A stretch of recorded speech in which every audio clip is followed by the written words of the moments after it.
And Bill, one of the riddles about this isolation strategy is how long it has to last, right? Like a lot of people are concerned that the price of victory by isolating everyone is that you crash the economy and that we have to be basically at home, not doing our regular jobs for 3, 6 months, maybe all year. And so much so that there's now this big debate in the US and other countries about this may just be the wrong strategy, that we can't crash the economy that badly. We should only isolate for another couple of weeks and then let people back. And if that means, a lot of other people get sick and we eventually build up herd immunity, that may be the right way to go. What's your thought on this? Is it possible to find a middle way? What is the isolation strategy that eventually leads to us getting back to normal? There really is no middle ground. And it's very tough to say to people, hey, keep going to restaurants, go buy new houses. Ignore that pile of bodies over in the corner. Just, we want you to keep spending because there's some, maybe a politician who thinks GDP is what really counts.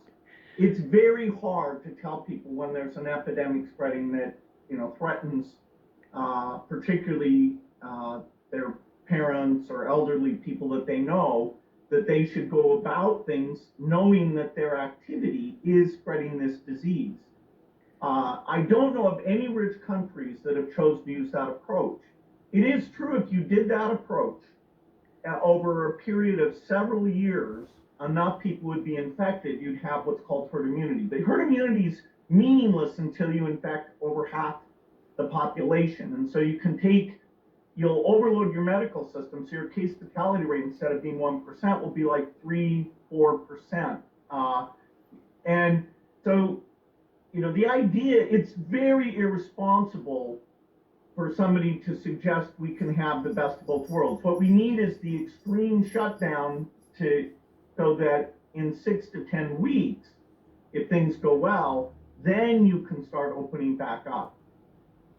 So just putting the math together from what you just said, Bill, to get to herd immunity, you need more than half the people in the country to basically get the bug. So in the case of the US, for example, that would be 150 million people thereabouts.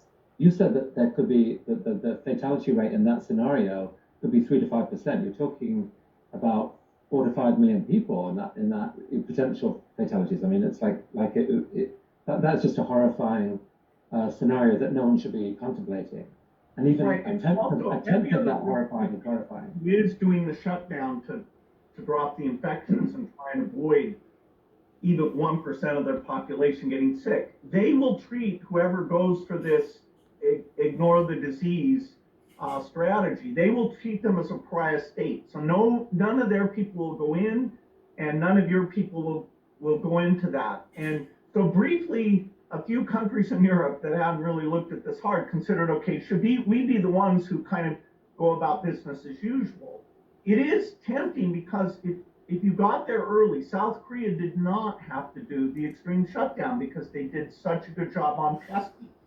And that's why it's so maddening me that the government's not allocating the testing to where it's needed. And maybe that'll have to happen at the state level because it's not happening at the federal level. But there is no middle course on this thing.